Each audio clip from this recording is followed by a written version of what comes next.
그 일이 있기 전까지 나는 외숙모와 조카로, 직장 동료로 지냈다. 그런데 이제는 상황이 많이 바뀌었다. 이 이야기를 유튜브 채널 중에 가장 유명한 써리모에게만 고백하겠다.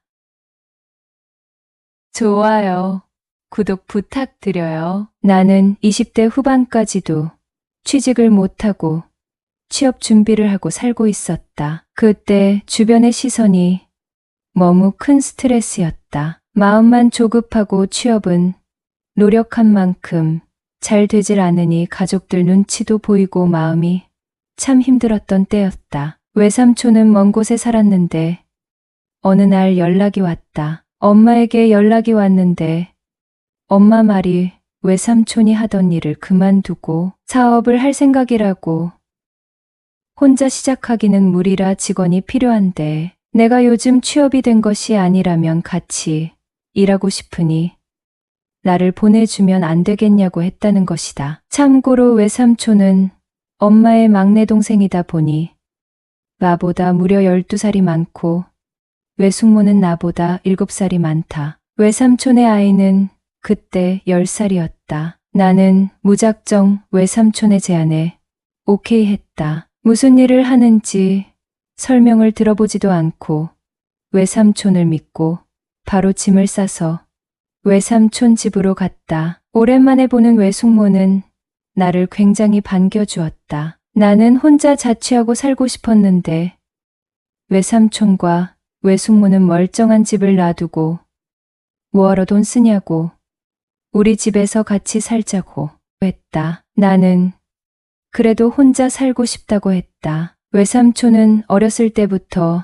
막내 조카라고 나를 무척 아껴주고 잘 놀아준 기억이 있어서 같이 사는데 그다지 불편할 것은 없지만 외숙모는 성인 조카가 와서 지낸다는 것이 불편할 수 있다고 생각했기 때문이다. 나는 남들 시선도 신경이 쓰였다. 그런데 그건 내 입장인 것이고 내가 그 지역에서 자취한다고 하면 외삼촌이 내게 급여를 더 챙겨줘야 한다는 생각 때문에 함께 살자고 했을 수도 있다는 생각이 들었다. 아무튼 나는 외삼촌 집에 살면서 새벽부터 외삼촌의 사업장에 나가 일을 배우기 시작했다. 외삼촌이 하는 일은 일찍 시작해서 늦게 끝나는 일이었다. 사업 시작한 지 얼마 되지 않은 상황이라 더 늦게 끝나서 퇴근했다. 외삼촌의 사업이 자리를 잡을 때까지는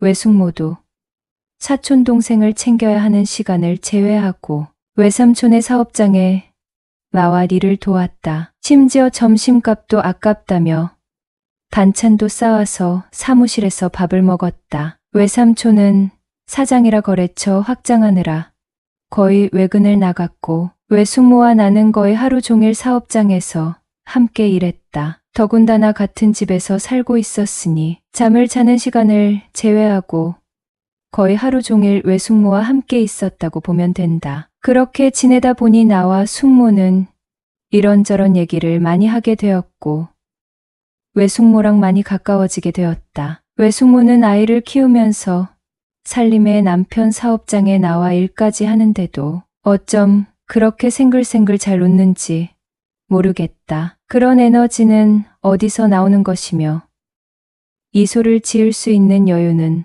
어디서 나오는 것일까? 외숙모는 부잣집에서 태어나 고생을 해본 적이 없다고 한다. 막말로 외삼촌의 사업이 어그러져도 든든한 친정백이 있기 때문에 이소가 끊이질 않나 보다. 그 일이 일어나기 전까지는 외숙모와 조카의 관계이자 직장 동료로 지냈다. 외숙모는 푸근한 아줌마 같은 스타일인데 웃을 때 눈이 반달 모양이 되는 게 참 순수해 보였다. 게다가 피부에 잡티가 하나도 없어서 굉장히 깨끗해 보이는 편이었고 몸매는 보통이었다. 그렇다고 비만까지는 아니고 한 66 사이즈는 되어 보였다. 외삼촌과 몇 달간 일을 하며 다행히 삼촌의 사업은 자리를 잡아갔다. 속도는 빠르지 않지만 조금씩 매출이 나아지고 있는 것이 보이니 나도 보람을 느끼게 되었다. 하지만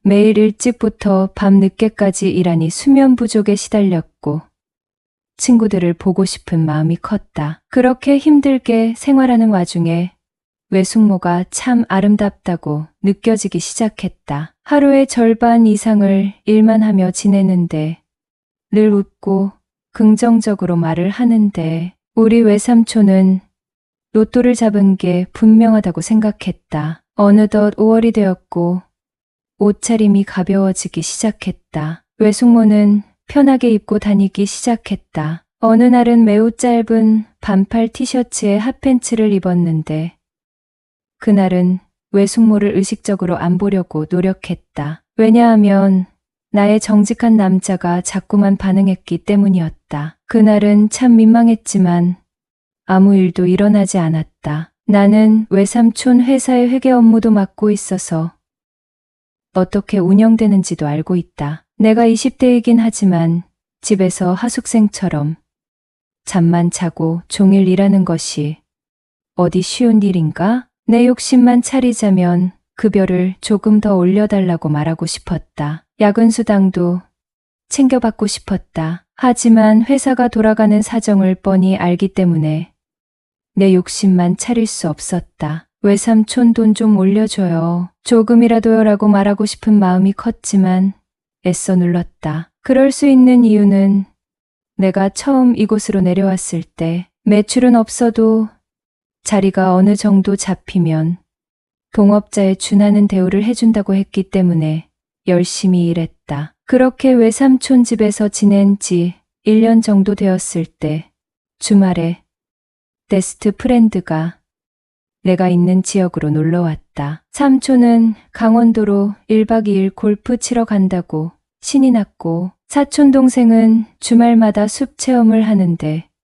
우연히도 그날 1박으로 캠프를 간다고 했다. 외숙모는 그동안 힘들게 일했는데 우리 집 남자들이 다 나가니 나 혼자 영화도 보고 좀 쉴 수 있겠다고 하면서 좋아했다. 오랜만에 만난 베스트 프렌드와 만나서 이런저런 얘기를 하다가 술집으로 옮겼다. 여러분은 써리모의 영상을 재미있게 듣고 계십니다. 친구는 회를 좋아하고 나는 고기를 좋아하는데 친구가 여기까지 왔으니 회를 먹었다. 나는 사실 미끄덩거리는 회 맛을 잘 모른다. 고소함, 신선함? 그런 거 다 모른다. 그냥 친구랑 소주를 마시며 이야기를 하는데 배가 살살 아픈 것이었다. 미안하지만 친구를 가까운 모텔에 데려다 주고 나는 집에 가서 잔다고 말했다. 속이 편하면 친구랑 더 좋은 시간을 보낼 수도 있었겠지만 상황이 상황인 만큼 집에 가서 자는 것이 편할 거라고 판단했고 나는 서둘러 집에 왔다. 집에 오면서 늘 밝고 선한 외숙모가 생각났다. 몇 년 만에 집에서 혼자 쉬고 있을 외숙모가 뭘 하고 있을지도 궁금했다. 외숙모가 좋아하는 편의점 김밥을 사들고 헐레벌떡 집으로 들어갔다. 외숙모는 이게 무슨 일이냐며 놀랬고 친구랑 회를 먹다가 속이 너무 불편해서 집으로 왔다고 했다. 외숙모는 집에서 영화를 보고 있었다. 내가 속이 안 좋다고 하니 잠깐만 기다리라며 흰죽을 끓여준다고 하는 모습에 괜히 미안한 마음이 들어서 속을 비우는 게 더 낫겠다며 그냥 영화 보시라고 했다. 외숙모는 마시던 맥주를 혼자 마시게 되었다며 이해했고 나는 괜찮다며 외숙모 옆에서 영화를 봤다. 그런데 이상하게도 영화 내용은 하나도 들어오지 않고 외숙모를 힐끔힐끔 쳐다보게 되었다. 외숙모는 너무도 개운한 표정으로 자유시간을 누리고 있는 듯했다. 캔맥주 6개를 하나씩 따면서 마시는데 왜 그렇게 귀여워 보이는지 모르겠다. 나는 아까 먹은 회가 단단히 체했는지 자꾸만 화장실에 갔다. 괜히 들어와서 자유시간을 만끽하는 외숙모에게 민폐나 끼치고 있는 것 같아 미안한 마음이 들었다. 하지만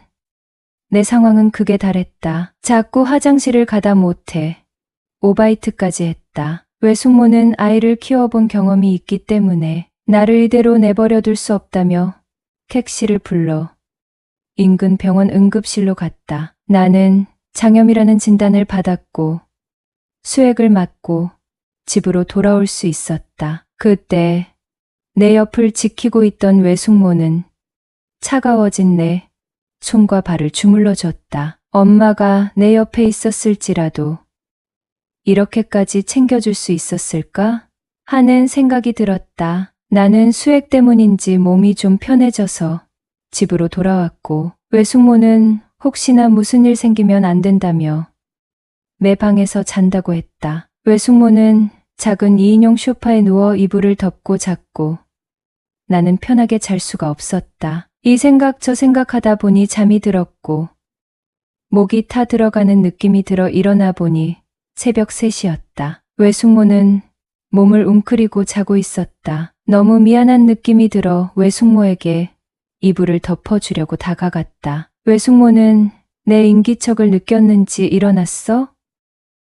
더 자지 그래 하고 말했고 나는 소파가 좁아 불편해 보이는데 내가 소파에서 잘 테니 내 침대에 와서 주무시라고 말했다. 외숙모는 아픈 사람이 편하게 자라며 내 등을 떠밀었다. 이렇게 나를 배려해주는 외숙모가 너무 예뻐. 외숙모를 번쩍 안아 내 침대에 눕혔다. 그리고 외숙모를 좋아하고 있다고 고백했다. 젊디 젊은 애가 애기 엄마를 좋아하고 있냐며 농담하지 말라며 내 팔을 밀치는데 나는 외숙모를 꽉 끌어안고 진심이라고 내 마음을 제발 알아달라고 고백했다. 그리고 나는 외숙모와 일을 치렀다. 외숙모는 할 말이 있다고 했다. 외삼촌이 사업한다고 자기를 안아주지 않은 지 1년 반이 넘었다는 것이다. 종일 일하고 같이 자면서도 부인의 마음을 알아주지 않아 너무 속상했다고 하는 것이었다. 외삼촌은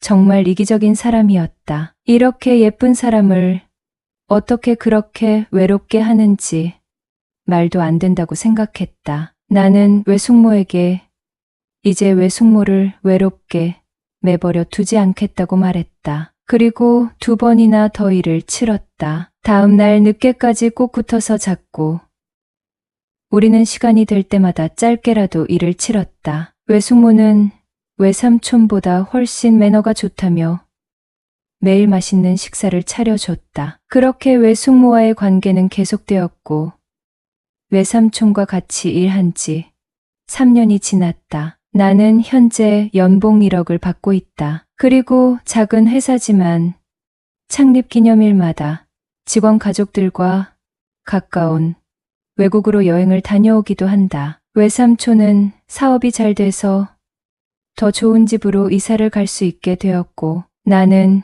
그 지역에서 20평대 아파트를 분양받았다. 완공이 되면 지금 사귀는 여자친구와 그 집에서 신혼생활을 할 계획이다. 외숙모는 요즘도 내 원룸에 놀러 온다. 둘 다 바쁠 땐 급하게 볼일만 보고 갈 때도 있다. 여전히 외삼촌과는 접선을 하지 않는다고 하는데 그런 외숙모가 안쓰럽게 느껴진다. 여자친구는 내 집에 초대한 적이 없다. 내 집은 외숙모와 공유하고 있기 때문이다. 내 여자친구는 누가 봐도 미인인데 외숙모를 포기하지 못하는 이 마음 누가 알아줄까?